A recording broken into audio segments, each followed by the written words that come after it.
म बालेन्द्र शाह नेपालको सार्वभौम सत्ता र राजकीय सत्ता नेपालको सार्वभौम सत्ता र राजकीय सत्ता नेपाली जनतामा निहित रहेको नेपाली जनतामा निहित रहेको नेपालको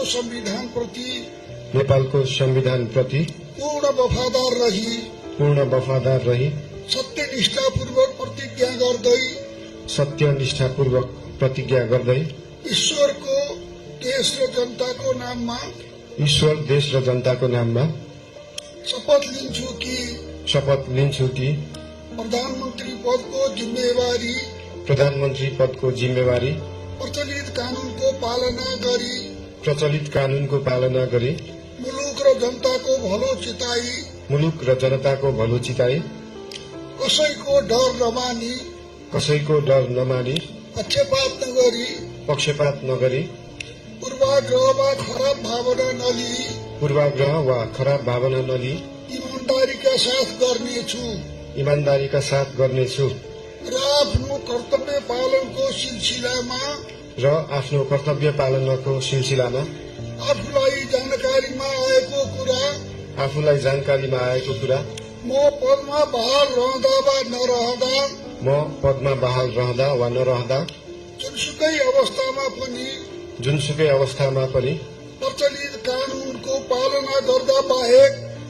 कानूनको पालना गर्दा बाहेक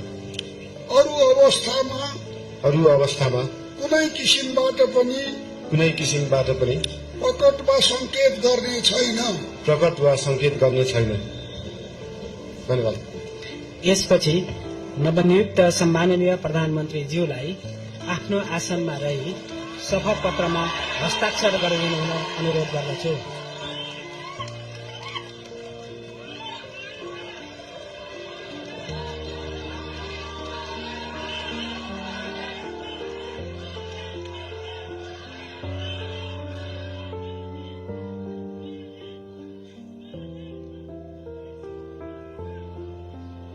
सम्माननीय प्रधानमन्त्री श्री बालेन्द्र शाहज्यूबाट प्रधानमन्त्री पदको पद तथा गोपनीयताको शपथ लिने काम सम्पन्न भएको छ।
नवनियुक्त सम्माननीय प्रधानमन्त्रीज्यूलाई राष्ट्रपतिको कार्यालयको तर्फबाट हार्दिक बधाई तथा शुभकामना व्यक्त गर्दछौं। अब म शपथ ग्रहण कार्यक्रमको सिलसिलामा शंखनाद 108 बटुकहरूद्वारा स्वस्ति वाचन तथा 108 बौद्ध लामाहरूद्वारा शुभ मंगल पाठ गर्ने कार्यक्रम रहेको बेहोरा जानकारी गराउँदछु र सोको लागि अनुरोध गर्दछु।